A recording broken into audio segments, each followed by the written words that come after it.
Kudus. Kami buka hati bagi firman Tuhan di dalam nama Tuhan Yesus. Sama-sama katakan amin, amin. Silakan duduk Bapak Ibu. Haleluya, luar biasa. Kita semua diberkati lewat pujian penyembahan. Ya, bahwa kita adalah anak-anak Allah. Dan kita bersyukur ketika kita menjadi anak Allah, itu artinya kita adalah ahli waris. Ketika kita adalah ahli waris, orang-orang yang berhak menerima janji-janji Tuhan, tapi ada tanda bintang. Syarat dan ketentuan berlaku, ya. Jangan lupakan itu. Nah, salah satu cara bagaimana kita menjadi anak Bapa yang bisa menyenangkan Bapanya sehingga kita bisa layak menerima semua janji Tuhan adalah dengan kita hidup dalam keterbukaan dan kejujuran. Kalau kita bicara tentang hidup dalam keterbukaan, ya memang agak-agak gimana kan? Ya, karena manusia itu suka yang tertutup-tertutup, sembunyi-sembunyi. Karena kitab Amsal berkata, roti yang dimakan sembunyi-sembunyi itu enak rasanya. Ya, tapi kita jangan terpancing, saudara. Ya, karena firman Tuhan berkata bahwa tidak ada sesuatu yang tersembunyi yang tidak akan dibuka. Enggak ada rahasia yang tidak akan tersingkap. Kita buka bersama Markus pasal 4 ayat 21 dan 22. Apa kata firman Tuhan, saudara, di sana? Markus ya. Lalu Yesus berkata kepada mereka, orang membawa pelita bukan supaya ditempatkan di bawah gantang atau di bawah tempat tidur, melainkan supaya ditaruh di atas kaki dian. Ayat yang ke-22 dikatakan di sana, baca bersama 1, 2, 3 dengan suara yang keras. Yang tersembunyi, yang tidak akan dinyatakan, dan tidak ada sesuatu rahasia yang tidak akan tersingkap. Ini Yesus yang katakan, saudara. Tidak ada sesuatu yang tersembunyi yang tidak akan dinyatakan, dan tidak ada suatu rahasia yang tidak akan tersingkap. Jadi jangan main rahasia-rahasiaan. Hari ini saya percaya setiap kita punya rahasia hati. Mungkin saudara datang dengan suami, tapi ada rahasia yang suamimu tidak tahu. Ada rahasiamu yang istrimu tidak tahu. Mungkin hari ini kau datang dengan anak, ada rahasia yang anak nggak tahu, ada rahasia yang orang tua nggak tahu dari anak. Apa yang kita lakukan di luar sana itu kita dan Tuhanlah yang tahu. Tapi firman Tuhan berkata, Yesus berkata di sana bahwa ketika kita berkata kita ini anak terang, maka terang itu tidak disembunyi di bawah gantang. Ada orang nyalain lilin lalu ditutup pakai ember gitu? Enggak, ya. Enggak mungkin orang menyalakan lampu lalu taruh di bawah kolong tempat tidur. Karena tujuan dari terang itu untuk menerangi. Hidup kita sebagai anak Tuhan adalah, Yesus berkata kita ini garam dan terang dunia. Kalau terang yang ada padamu sudah pudar, bagaimana kegelapan yang ada di sekelilingmu? Kalau garam yang ada sama kita sudah tawar, maka nggak ada guna lagi karena garam itu hanya untuk dibuang dan diinjak-injak orang. Bagaimana kita menjadi anak Tuhan yang sungguh-sungguh berkenan, maka kita harus menggarami menjadi terang di tengah kegelapan. Salah satu caranya kita hidup dalam keterbukaan dengan Tuhan, dengan sesama, dan juga hidup dalam kejujuran. Tapi terbuka itu memang tidak enak, saudara. Tapi harus kalau kita mau hidup damai sejahtera dan diberkati Tuhan. Banyak pernikahan yang akhirnya hancur karena setelah menikah sekian tahun, baru ketahuan. Ternyata istri saya ini dulu masa lalunya begini, suami saya dulu masa lalunya begini, lalu terjadi perang di situ. Ya, makanya sebelum menikah kita introspeksi diri, kita cerita, ya, supaya tidak ada sandiwara di antara kita. Waktu saya jadian dengan suami saya, saudara, dia menyatakan cinta kepada saya. Dan ya nomor satu yang saya cerita sama dia, kamu yakin mau jadikan saya istri? Saya ini punya banyak masa lalu yang kelam. Saya tidak mau menyembunyikan, saya harus cerita sama kamu. Saya cerita dari A sampai Z, saudara. Ya, dan satu jawaban suami saya yang bikin saya kelepek-kelepek. Mau tahu? Atau mau tahu banget? Kasih tahu nggak ya? Ya, lalu suami saya itu bilang begini, saudara. Ubur-ubur ikan lele. Apa sih? Ya, tetap bersyukur Le.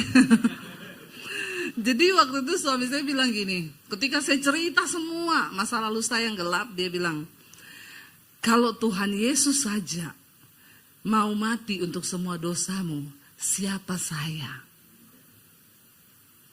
Sedap nggak? Sedap, saudara. Dan itu yang bikin akhirnya saya menerima dia. Jadi dalam hidup saya ini, yang paling tahu saya nomor satu Tuhan, yang kedua diri saya sendiri, yang ketiga suami saya. Tidak ada orang lain yang lebih tahu saya selain Tuhan dan suami saya. Nah, ketika kita sudah hidup begitu kan enak, saudara. Kita berumah tangga tidak ada intimidasi, nggak ada ribut, nggak ada apa, karena semua sudah saling terbuka. Karena keterbukaan awal dari ketahuan. Ya, ketahuan dulu, jangan pemulihan dulu ya. Kalau nggak ketahuan kan nggak bisa dipulihkan toh. Yesus datang untuk orang sakit, makanya Tuhan bilang bukan orang sehat yang butuh dokter, tapi orang sakit. Persoalannya banyak orang ngaku sehat, padahal kita tidak pernah merasa sakit. Padahal kalau kita merasa sakit, kita akui sakit itu, kita periksa, baru kita bisa diobati. Pengakuan itu adalah bagian dari kita merasa kita ini sakit. Engkau harus menyembuhkan dirimu sendiri, karena orang itu kalau simpan sesuatu disembunyikan tuh enggak enak loh. Kau sembunyikan sesuatu, apalagi itu dosa. Kau tidak mengakui, itu jantungmu berdegap kencang. Ya, kalau jantung berpacu cepat, saudara, hormon kortisol naik, darah mengental, bisa sakit semua badan, bisa stroke mendadak, penyempitan, bisa kena semua di mana-mana. Makanya Alkitab bilang hati yang gembira itu obat. Tapi kalau orang sembunyikan sesuatu, nggak mungkin hatinya gembira. Orang itu kalau ada sesuatu, gampang tersinggung, gampang marah, kagetan. Nggak dikagetin, kaget sendiri. Apalagi kalau dikagetin. Karena ada yang dia simpan. Nah, hari ini untuk menjadi anak Allah yang benar-benar kita bisa mengalami kemerdekaan janji Tuhan, maka kita juga harus mempersiapkan diri menjadi anak Tuhan yang benar. Dan kita lihat bersama Amsal 28 ayat 13, firman Tuhan berkata di sana, baca bersama dengan suara yang keras. Amsal 28 ayat 13, 1, 2, 3. Siapa menyembunyikan pelanggarannya tidak akan beruntung, tetapi siapa mengakuinya dan meninggalkannya akan disayangi. Ini yang ngomong firman Tuhan. Kalau engkau simpan kesalahan, tidak mengakuinya, maka hidupmu gak beruntung. Makanya banyak orang, saya udah kerja bener loh, tapi kenapa ya hidup begini-begini tok ya? Karena ada yang kau tutupi. Sesuatu yang ditutupi, apalagi dosa, itu baunya busuk, saudara. Itu menghalangi janji Tuhan terjadi dalam hidup kita. Tetapi siapa mengakuinya dan meninggalkannya akan disayangi.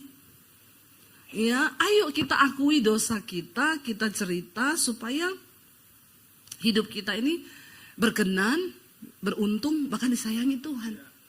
Ada satu kisah di Alkitab, seorang tokoh yang akibat menyembunyikan satu dosa, itu kutuknya turun sampai ke anak-anak, bahkan membawa kehancuran satu bangsa loh. Kisahnya Raja Daud. Alkitab berkata ketika Daud sedang berjalan-jalan di atas soto rumahnya, dia lihat Batseba mandi. Ini cuma urusan pertama itu, cuma lihat Batseba mandi.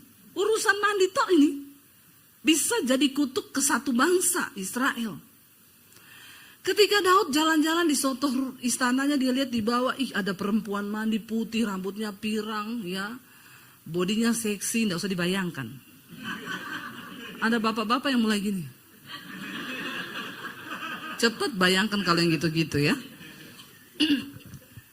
Dia lihat saudara, sebenarnya kan perkaranya tadi cuma lihat dengan mata. Tapi mata ini punya keinginan. Setelah dari mata dia biarin turun ke hati, menguasai jiwa. Ada perasaan ingin. Ya, coba kalau lihat gitu langsung tengking dalam nama Yesus. Itu kan Daud tidak menyadari kalau hari itu juga Batseba mau mandi kan? Saya ke Israel, ke istana Raja Daud.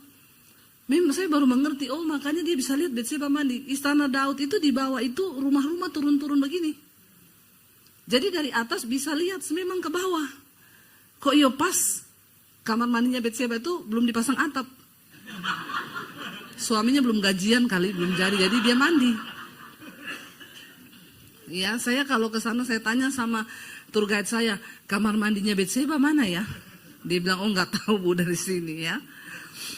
Itu kan tidak disengaja dan tidak direkayasa, hanya persoalan kebetulan lihat Batseba.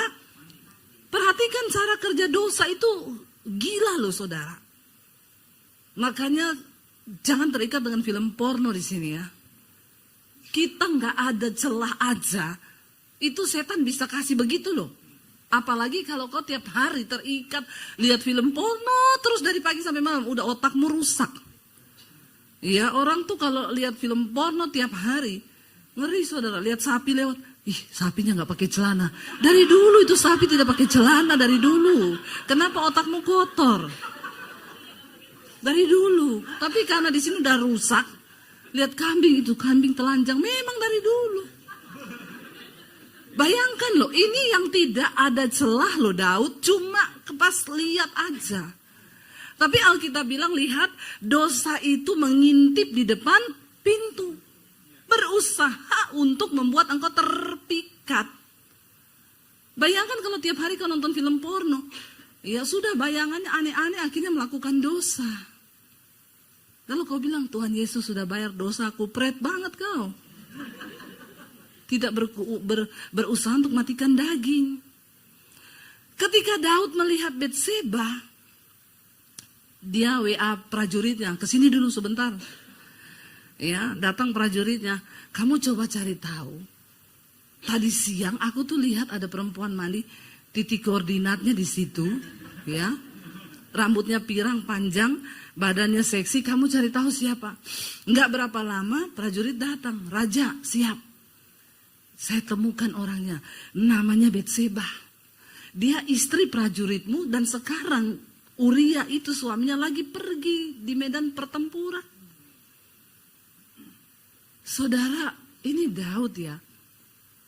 Coba kalau waktu itu dia langsung telepon Nabi Nathan, konseling ya. Telepon Pak Yosua gitu ya. Pak, saya nih nggak tahu ya, saya sejak lihat tuh perempuan mandi kok saya jadi pengen memiliki ya. Maka didoakan Nabi Nathan kan, dalam nama Yesus segala otak corok porno, dalam nama Yesus, tengking kan. Nggak jatuh kan dia. Penting keterbukaan itu, dia simpan sendiri, dia nikmati dalam halusinasi, dia bertindak cari perempuan itu. Lalu dia bilang sama prajuritnya, panggil dia, undang datang ke istanaku.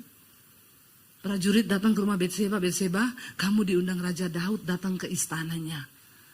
Siapa yang gak mau? Daud ganteng, muda, kaya, raja. Batseba bilang, lumayan jadi ani-ani. Ani-aninya Raja Daud. Ya, gila, dapat emas, uang, bukan cuma apartemen, separuh istana. Kan?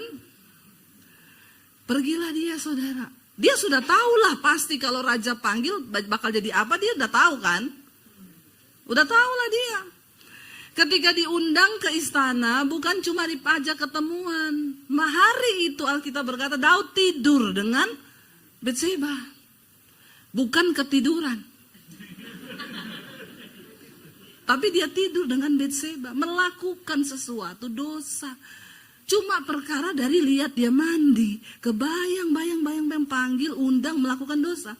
Kok iya pas loh, sekali melakukan hubungan, Batseba langsung hamil. Ini Batseba subur sekali juga. Ya, hamil. Langsung datang sama Daud. Aku hamil. Daud sudah melakukan satu dosa.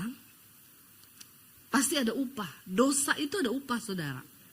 Jangan kau pikir kau melakukan dosa itu nggak ada upahnya ya. Ada upahnya.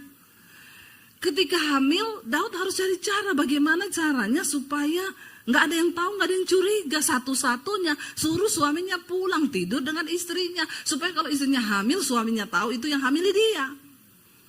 Daud menyusun rencana jahat. Karena untuk menutupi satu dosa yang disembunyikan. Dia kirim surat suruh pulang Uria. Uria pulang, diajak makan di istananya. Uria, kamu kan sudah berbulan-bulan di medan pertempuran. Pulang tidur dengan istrimu. Kalau bapak-bapak yang jadi Uria, saya tanya bapak-bapak, langsung pulang nggak ke rumah? Ada bapak-bapak di sini? Yang laki-laki deh, yang laki-laki di sini, yang merasa laki-laki saja. Yang tulang lunak nggak usah. Yang merasa laki-laki, ya, nggak ada tulang lunak di sini kan? Awas loh kalau ada tulang lunak ya, dibikin presto nanti kau.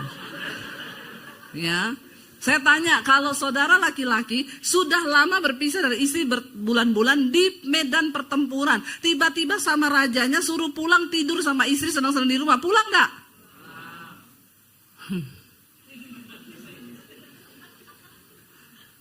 Makanya namamu bukan Uria. Tapi Uria seorang prajurit yang berintegritas.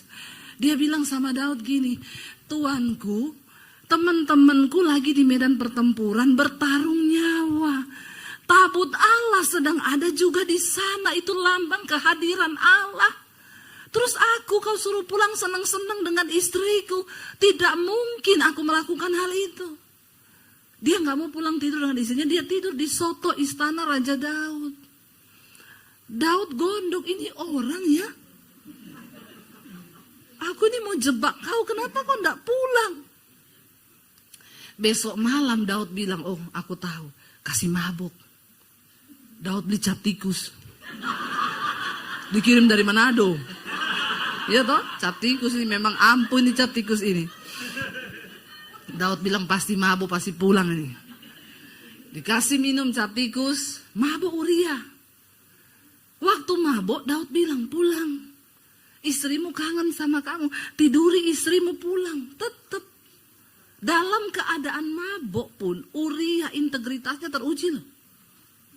Dalam keadaan mabuk dia bilang, Tuanku Raja, tidak mungkin karena teman-temanku di sana lagi bertarung nyawa dan tabut Allah yang Maha Kudus sedang ada di medan pertempuran. Aku tidak mungkin pulang dan senang-senang dengan istriku. Itu orang yang paling berintegritas tuh Uria, saudara. Saya bilang gila ini orang punya mabok pun tetap berintegritas. Ada orang Kristen ngomong sama saya, Bu, saya ini juga walaupun mabok nyanyi lagu rohani loh. Berintegritas itu, saudara. Saya bilang sama dia, saya curiga kamu ini cuma kalau mabuk nyanyi lagu rohani. Kalau sadar kagak, justru terbalik, mabuk aja kau terus. Biar kau dekat dengan Tuhan. Mungkin kalau mabuk dia dekat sama Tuhan. Karena tidak di alam nyata. Bayangkan loh, Uria tidak mau pulang, mabuk tidak mau pulang. Daud stres. Ini orang sudah saya kasih minum cap tikus, tidak mau pulang. Sudah tak gini, tidak mau pulang. Ya udah, satu-satunya cara. Harus mati dia. Supaya semua masalah beres. Daud tulis surat kematiannya Uria. Uria, kamu bawa surat ini kasih ke panglima perang. Dia tulis sama panglima perang. Sesampainya Uria di tempat di medan pertempuran, taruh dia di posisi paling depan di perang yang paling sengit supaya dia mati terbunuh. Uria tidak sadar kalau dia membawa surat kematiannya. Karena dia prajurit yang berintegritas, dia nggak kepo juga buka itu surat di jalan. Dia bawa aja itu surat, dikasihlah ke panglima perang. Waktu dibaca, langsung dirubah formasinya. Ya sudah, kamu pindah gini-gini, Uria kamu paling depan. Padahal Uria ini bukan prajurit yang di bagian menyerang paling depan. Dia nggak punya keahlian itu, tapi Daud tahu. Akhirnya saudara, Uria ditaruh di pertempuran yang paling sengit di bagian depan. Waktu musuh menyerang, Uria dipanah mati di situ. Lalu panglimanya kirim surat ke Daud, Uria sudah mati di medan pertempuran. Daud begini, yes, aman, semua dosaku sudah tertutupi. Dia lupa ada mata Tuhan yang melihat. Sepintar-pintarnya engkau tutup rapat dosa, pelanggaran, apapun yang kau sembunyikan. Coba kalau Daud terbuka saja saudara, maka mungkin ceritanya tidak akan seperti itu. Ingat ya, semua kesalahan-kesalahan manusia, tokoh-tokoh di Alkitab, ditulis di Alkitab supaya kita belajar. Bukan untuk kau ulangi. Lalu kalau melakukan dosa terus gini, itu Daud juga gitu kok, makanya aku juga gitu, pret lu. Ya, baca itu Alkitab dan renungkan supaya kita tidak melakukan kesalahan yang sama.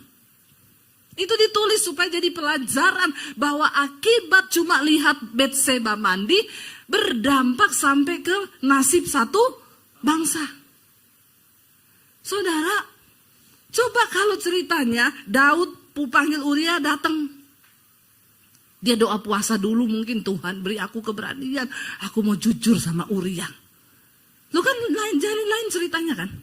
Saya mau tanya, kira-kira Uria ini prajurit, dia tahu ini Raja Daud. Misalnya Daud bilang, Uria, sorry banget bro, soalnya istrimu seksi. Awalnya tuh gue cuma lihat dia mandi, terus gue tertarik. Akhirnya gue suruh panggil, datang dan terjadilah hal-hal yang diinginkan. Jangan bilang tidak diinginkan. Karena kalau tidak diinginkan pasti tidak munafik lagi, pura-pura bilang iya bu, terus terjadi hal-hal yang tidak diinginkan. Saya bilang pret kau, mesti kau inginkan makanya terjadi.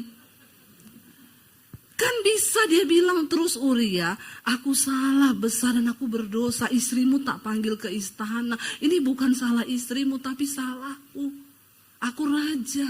Sekarang istrimu tuh hamil, sorry banget Uria, aku minta maaf. Saudara, kira-kira Uria terima enggak? Dia cuma prajurit, dia tahu kalau dia lawan raja hukumannya mati. Ya pasti Uria akan ngomong, oh gitu ya raja, menyakitkan sih. Menyakitkan, tapi ya mau diapa sudah terjadi. Yang penting ya jangan lupa lah transfer tiap bulan ya. Iya kan? Ya kau peliharalah anak itu. Atau kau mau ambil enggak istriku jadi selirmu, bebas raja. Waktu itu siapa saja perempuan yang dia mau ambil dia bisa ambil. Itu sah hukumnya. Kalau Daud berkata seperti itu, dia tidak menyembunyikan dosa itu, tidak akan terjadi sampai ke pembunuhan. Ketika Uria mati, dikabarkan ke Daud bahwa Uria mati, diumumkanlah Uria prajurit yang setia telah meninggal di medan pertempuran, meninggalkan seorang istri yang sedang hamil. Zaman itu, kalau ada prajurit yang mati di pertempuran dan istrinya hamil, lalu ada laki-laki yang menikahi dia, itu laki-laki pahlawan. Dan Daud maju dan berkata, aku siap menikahi Betseba. Dan semua orang tepuk tangan, raja memang hebat. Padahal jangan kau membangun pencitraan karena dosa yang kau tutupi, sebab Tuhan tahu. Sampai yang kedalaman hati pun Tuhan tahu. Lebih baik akui, memang berat konsekuensinya, tapi ya itulah. Kita dicegah dari membuat sebuah kesalahan, dosa yang lebih fatal. Daud menikahlah sama Betseba. Lagi enak-enak menikah, Tuhan bicara lewat Nabi Nathan. Pergi temui Daud, sebab aku tahu kebusukannya. Enggak ada yang tahu, tapi kamu kasih tahu gini. Nathan pergi ke Daud di istana dan menemui dia. Dan Nathan berkata begini, Raja Daud, ada satu kisah. Ada dua orang yang bersahabat. Satu ini kaya raya. Dia punya domba banyak sekali. Tapi temannya ini miskin banget. Dombanya cuma satu. Tapi ketika yang kaya ini mau bikin pesta, ada tamu datang, dia tidak mau potong dombanya yang banyak. Dia ambil dombanya si miskin yang cuma 1 ekor itu. Diambil, dibunuhnya domba itu. Daud menjadi marah mendengar hal itu dan berkata, siapa itu yang melakukan hal yang keji begitu? Maka dia pantas untuk dihukum. Dan Nabi Nathan bilang, kau orangnya. Kau Daud.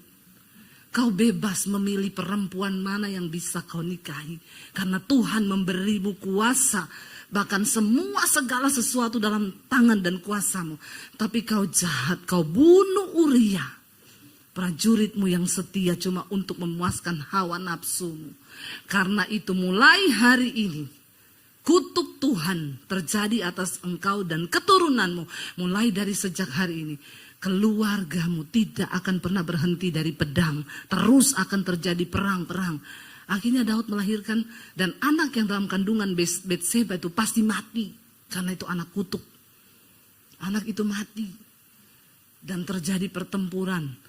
Daud melahirkan anak-anak yang lain. Ketika anak-anaknya mulai besar, Tuhan bilang, kau akan melihat dengan mata kepalamu sendiri. Kau tiduri Betseba di tempat tersembunyi. Tapi anak-anakmu akan mendiduri istrimu sendiri di tengah-tengah orang. Dan semua akan melihat. Dan itu terjadi, saudara. Anak-anak Daud ingin membunuh dia. Absalom mengejar dia untuk membunuh dia. Bahkan meniduri istri-istri dan gundik-gundiknya. Israel hancur. Di bawah jabatan anak-anak Daud, saudara. Cuma dari perkara lihat Betseba. Ngeri enggak ini dosa bekerja. Jangan anggap enteng dosa, saudara. Karena itu akan membawa keturunan turun-temurun. Kalau kau tidak bertobat, itu akan terus terjadi. Tapi kalau engkau bertobat, kutuk itu berhenti sampai di keturunan kita. Tapi harus bertobat. Ya. Jadi hari ini saya mau sampaikan, ayo. Kehidupan dalam kejujuran, keterbukaan itu penting.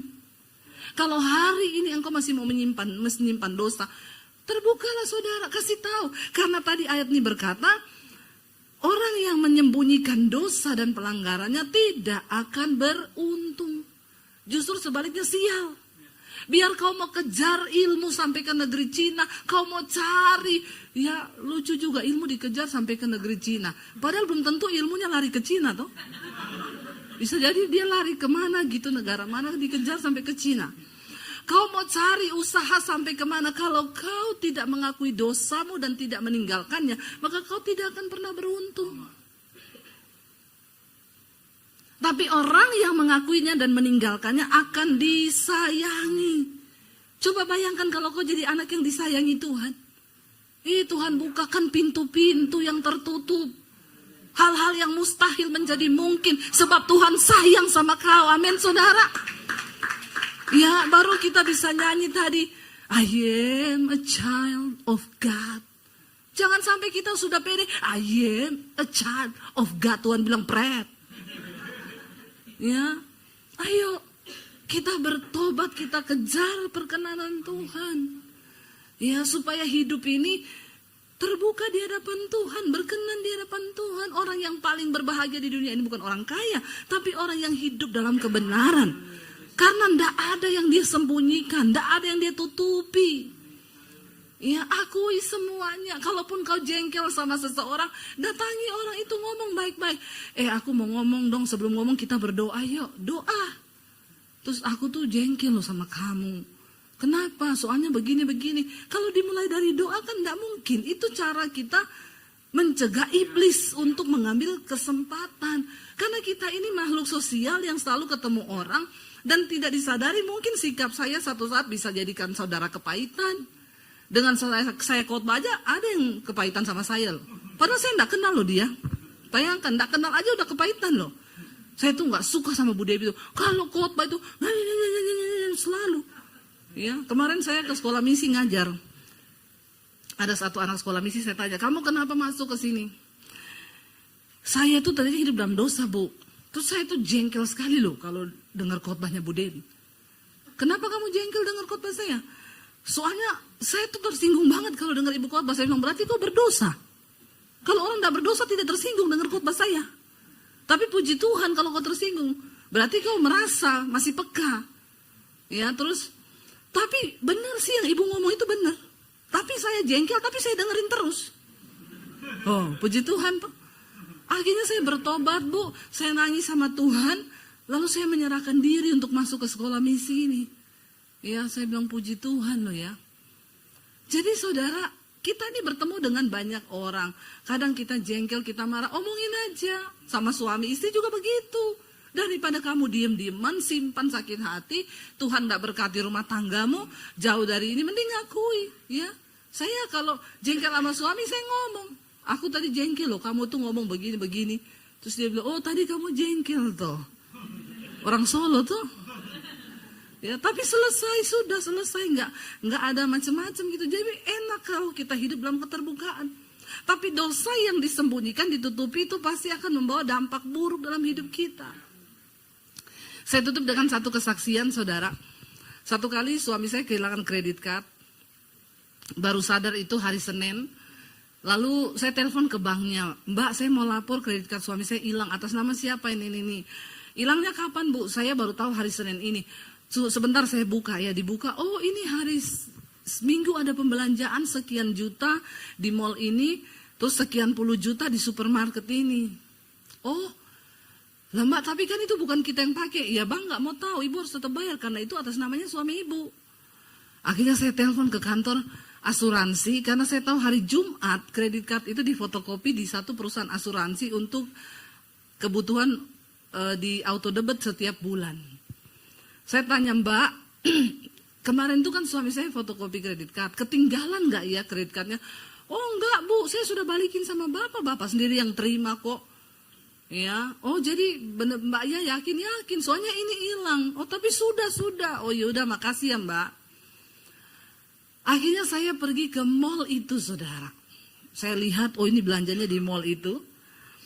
Ya, jiwa detektif saya meronta-ronta. Memang wanita-wanita itu dia punya jiwa detektif. Terutama ibu-ibu. Jadi bapak-bapak berhati-hatilah. Ya, istri-istri itu lebih jago daripada detektif manapun. Lalu saya pergi ke mall itu, saya ketemu ya di tim kantornya, manajemennya. Saya mau minta izin Pak, saya mau lihat CCTV karena saya kehilangan kredit card dan ini puluhan juta. Itu hari Minggu kemarin dipakai di mall ini. Boleh nggak saya lihat tayangannya?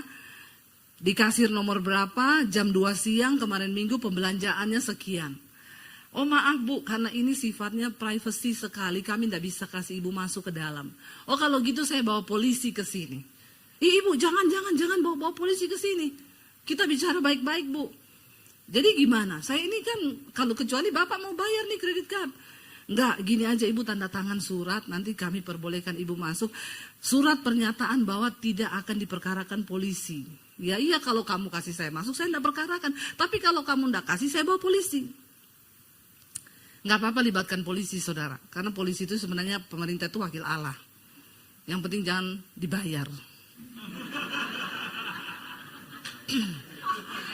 Amin ya, kita berdoa. Polisi-polisi Indonesia ini baik-baik saudara. Masih ada juga yang baik-baik, kita doakan ya. Polisi tidur. Terus, kamu kenapa? Belum selesai loh. Terus saudara,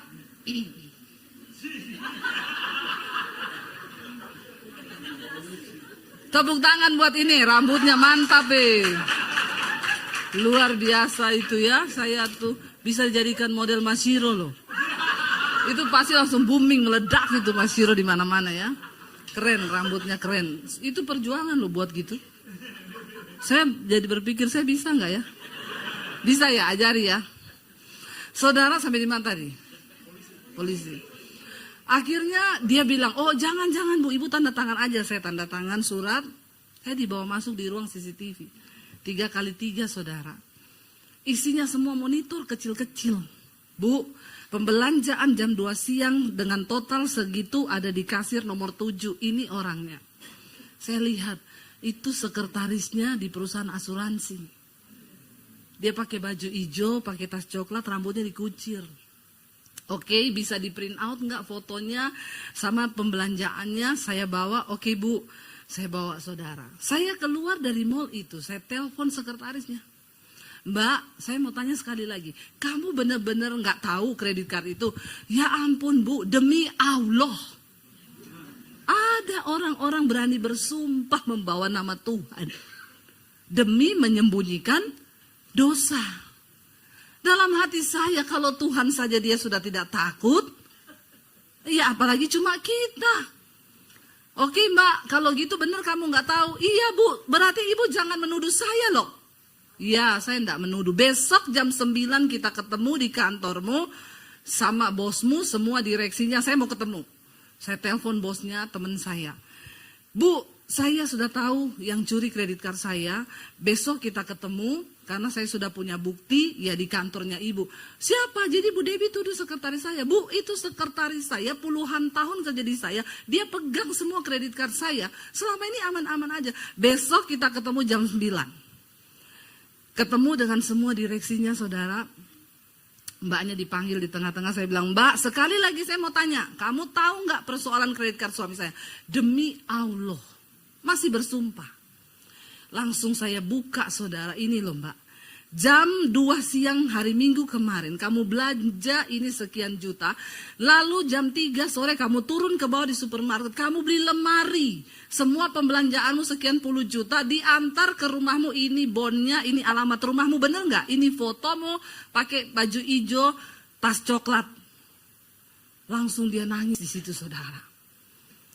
Bosnya terkaget-kaget dan ngomong, hah? Jangan-jangan kredit card saya. Nah loh, saya datangi pegawainya ini saudara, saat itu dia dipecat. Saya bilang ini, Mbak, kamu tahu nggak, kemarin saya telepon kamu sore itu, saya sudah pegang semua bukti-bukti ini. Tapi saya mau tunggu niat baikmu, siapa tahu kamu terbuka cerita sama saya. Maka saya tidak akan perkarakan di kantor. Selesaikan secara berdua, mungkin kamu cicil atau bagaimana bisa kita bicarakan. Tapi karena saya lihat kamu bersumpah demi nama Tuhan dan tidak ada takut-takutnya kau menutupi dosa. Jadi saya perkarakan. Kamu sudah puluhan tahun bekerja di perusahaan ini. Sekarang kamu dipecat. Berapa tahun kemudian kalau kamu ketemu teman-temanmu di mall atau di mana, mereka tidak akan ingat puluhan tahun kebaikanmu kerja di perusahaan ini. Satu yang mereka akan ingat itu dipecat karena curi kredit card. Nama baikmu rusak. Kita nggak punya harta, asal punya nama baik. Itu modal, karena Alkitab berkata, nama baik itu lebih berharga daripada kekayaan besar. Tapi sekalipun kau punya kekayaan, nama baikmu rusak, perlahan akan habis semuanya dan orang gak bisa percaya kamu. Kenapa kita harus hidup dalam kejujuran, keterbukaan dan kebenaran? Jaga nama baikmu. Sebab engkau adalah pelita dan terang. Kalau engkau berlaku dan berbuat dosa di luar, yang dipermalukan itu Tuhan. Itu artinya kita tidak menghormati Tuhan. Contohnya Daud. Cuma persoalan, dia perang menang terus. Lawan Goliat menang. Lawan Betseba, kelepek-kelepek. Ngeri gak? Lawan Goliat dia pakai segenap kekuatan. Dia bilang, aku percaya Tuhan yang menyertai aku ketika berantem dengan singa beruang. Aku robek mulutnya. Tuhan yang sama akan menyertai aku melawan Goliat ini. Raksasa yang tidak takut Tuhan. Harusnya waktu lihat Betseba mandi, aku percaya Tuhan yang menyertai aku melawan singa dan beruang, dia juga akan menyertai aku melawan Betseba ini. Berat. Terus dia pergi gitu tuh. Bayangkan loh, sekelas Daud mengalahkan singa, beruang, Goliat yang luar biasa besar. Kelepek-kelepek gara-gara Betseba. Bahkan membawa kutuk satu bangsa. Apa yang sedang terjadi saudara? Jangan kau sepelekan dosa. Ayo bertobat. Hidup dalam keterbukaan dan kejujuran. Kalau hari ini kau punya dosa, hubungi Pak Yosua. Amin. Cari hamba Tuhan yang bisa dipercaya. Datanglah kau. Pak Yosua, aku ini masih merokok, Pak. Pengen sih lepas, Pak. Ya, tapi saya sih kalau di gereja pura-pura kudus, Pak. Ngapain kita pura-pura kudus? Mau pencitraan sama manusia. Kalau Tuhan muak lihat kita, ngapain? Ayo kita hidup apa adanya di hadapan Tuhan. Ayo bertobat. Ya, ngomong ke Pak Yosua, Pak saya ini masih suka dugem, Pak. Dunia gemetar-gemetar. Gimana ya supaya saya bertobat, Pak? Ngomong. Karena keterbukaan awal dari ketahuan. Lalu ketahuan baru bisa dipulihkan. Waktu kita mau sungguh-sungguh, saudara, Tuhan pasti pegang tangan kita. Kita tidak perlu takut akan apapun di hari-hari yang ke depan. Asal engkau hidup menyenangkan Tuhan. Alkitab berkata, Tuhan akan menyatakan perbedaan antara orang-orang yang sungguh-sungguh mengasihi Dia dengan yang tidak. Bangkit berdiri bersama. Terima kasih Tuhan, biar engkau selidiki setiap kami hari ini. Apakah ada sesuatu yang tidak berkenan di hidup kami? Bawa kami Tuhan untuk selalu menyenangkan Engkau. Kalau masih ada yang kami sembunyikan hari ini, mungkin orang tua nggak tahu, suami nggak tahu, istri nggak tahu. Kami mau datang di hadapan Tuhan. Kami mau berkata hari ini, selidiki aku, lihat hatiku, apakah aku sungguh mengasihimu, Yesus, Kau yang Maha Tahu, dan menilai hidupku, tak ada yang tersembunyi bagimu. Selidiki kami, selidiki aku, lihat hatiku, amin. Apakah aku sungguh mengasihimu, Yesus, Kau yang Maha Tahu, dan menilai hidupku, tak ada yang tersembunyi bagimu.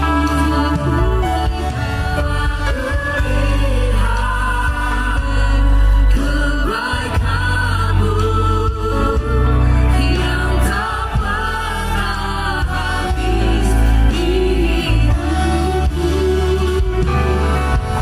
Berjuang sampai akhirnya Kau dapati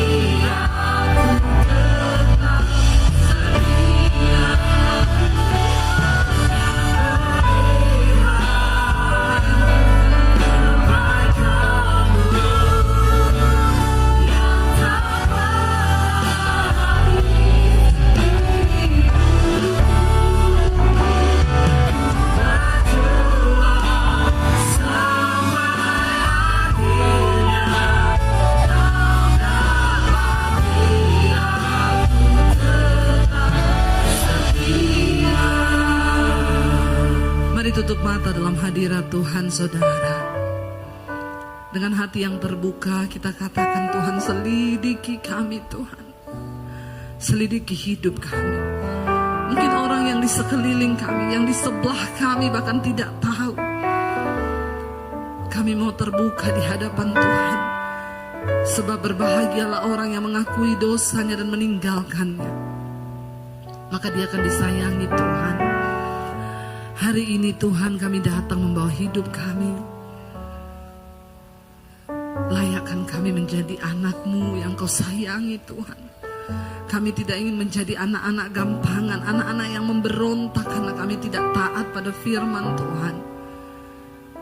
Kami mau terbuka di hadapan Tuhan karena Engkau maha melihat. Karena satu saat nanti kami semua akan berdiri di hadapan tahta pengadilan Kristus untuk memberikan pertanggungan jawab terhadap setiap dosa dan apa yang kami sembunyikan dalam hidup kami. Jadikan kami jemaat gereja Tuhan yang siap, layak menjadi mempelai-mempelai Kristus di akhir zaman. Bawa hidup kami dalam perkenanan-Mu ya Tuhan. Engkau yang tahu setiap hati dan hidup kami. Terima kasih buat segala kebaikan-kebaikan-Mu yang sudah kami alami.